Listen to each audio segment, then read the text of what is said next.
Hello everybody, it's Uncle Matt and I'm here to read you another bedtime story. And first, Happy New Year! Yeah, it's a new year. Hopefully this year will be a better year. And today's story is called New Year's Day. Written by Kathryn A. Imler. And this book was copyright in 2003. New Year's Day.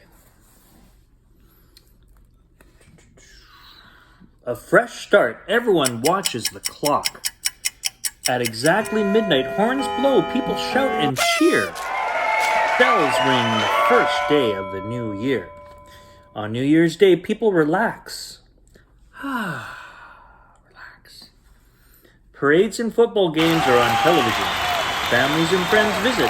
They greet each other and call out, Happy New Year!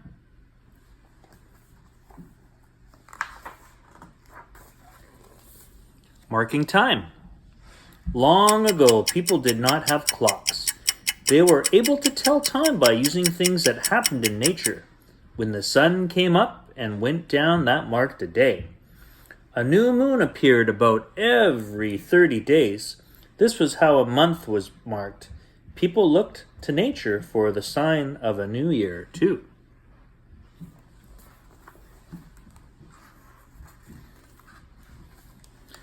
Beginnings and endings. In some places, people would end their year when it was time to harvest their crops. A harvest day was New Year's Day. Here's a picture. This is a picture of the Nile River in Egypt. The Nile River is the longest river in the world. In ancient Egypt, New Year's Day was the day when the Nile River flooded.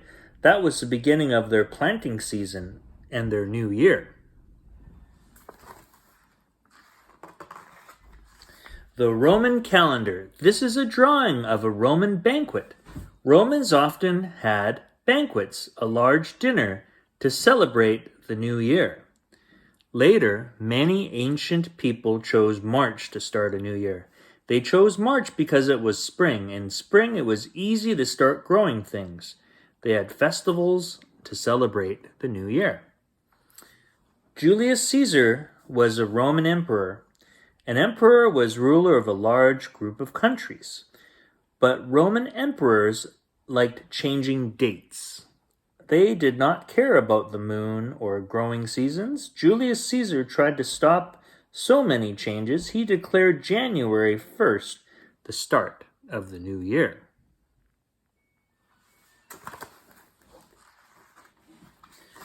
How January got its name. This drawing shows different Roman gods. The Romans believed in many different gods. Each god had a special job. One god they believed in was Janus. Janus had two faces. One face watched who went out. The other watched who came in. The word for January came from his name. One face looked backwards to the past year. One looks ahead to the new year.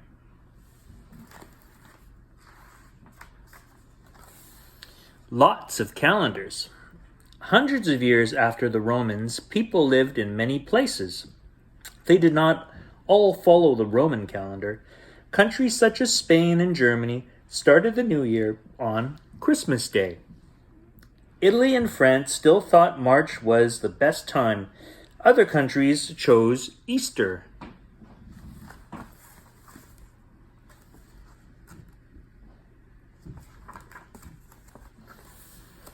Back to January.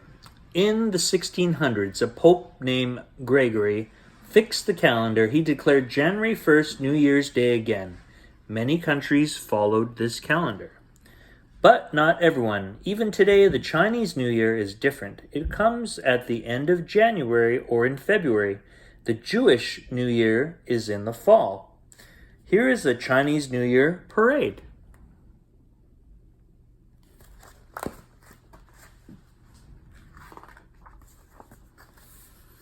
The colonies catch up. England and its colonies kept their own calendar for a long time. Until 1752, England and its colonies began the new year on March 25th. Later, England changed its new year to January 1st. The colonies broke away from England. The colonies became the United States of America. America changed its new year to January 1st, too.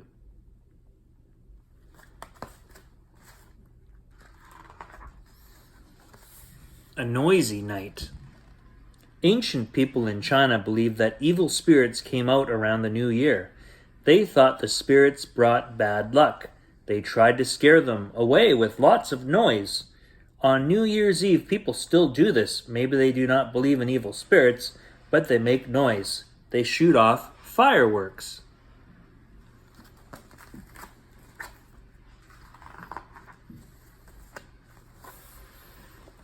There are many customs for saying goodbye to the old year. You may be invited to be in a big party.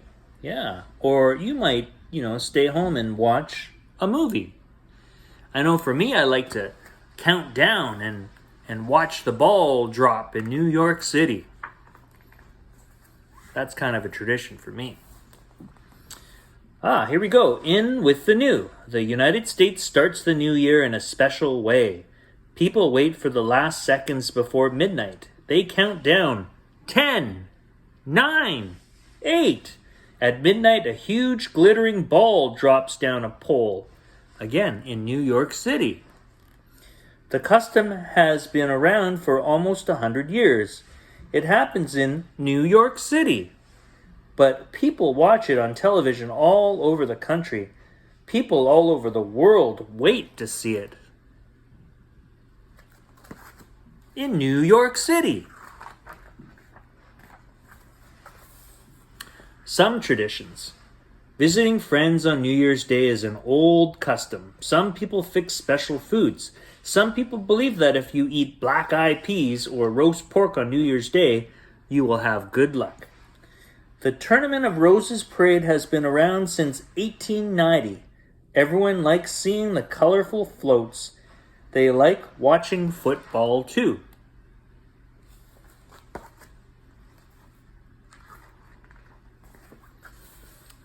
Looking ahead. When starting a new year, people often think about the past. They think about making resolutions. We say goodbye to the old year. We say hello to the new one. We hope for good things to come.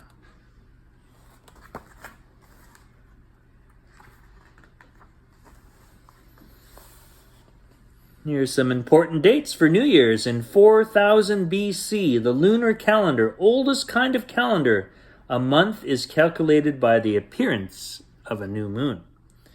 In 45 AD, Julius Caesar declares January 1st New Year's Day.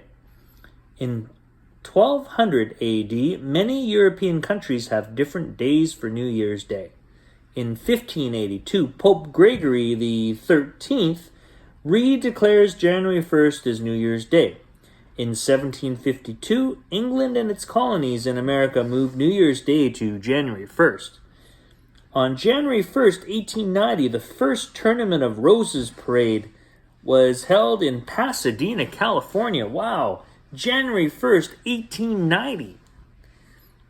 In December 31st, 1907, the first New Year's Eve ball is dropped at Times Square in New York. New York City. Well, that's all the time we have for Uncle Matt's bedtime story. I hope you enjoyed that story. And Happy New Year! And I'll see you next time. Bye for now.